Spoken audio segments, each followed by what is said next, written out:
صحیح بخاری حدیث نمبر 89۔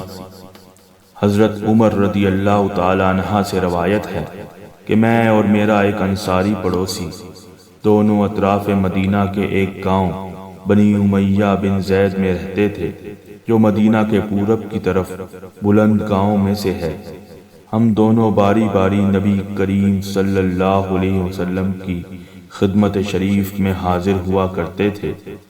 ایک دن وہ آتا، ایک دن میں آتا۔ جس دن میں آتا اس دن کی وحی کی اور رسول اللہ صلی اللہ علیہ وسلم کی فرمودہ دیگر باتوں کی اس کو خبر دے دیتا تھا، اور جب وہ آتا تھا تو وہ بھی اسی طرح کرتا تھا۔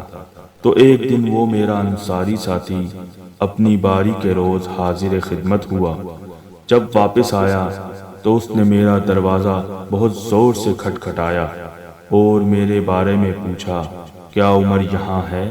میں گھبرا کر اس کے پاس آیا۔ وہ کہنے لگا کہ ایک بڑا معاملہ پیش آ گیا ہے، یعنی رسول اللہ صلی اللہ علیہ وسلم نے اپنی بیویوں کو طلاق دے دی ہے۔ پھر میں اپنی بیٹی حفصہ کے پاس گیا، وہ رو رہی تھی۔ میں نے پوچھا، کیا تمہیں رسول اللہ صلی اللہ علیہ وسلم نے طلاق دے دی ہے؟ وہ کہنے لگی، میں نہیں جانتی۔ پھر میں نبی کریم صلی اللہ علیہ وسلم کی خدمت میں حاضر ہوا۔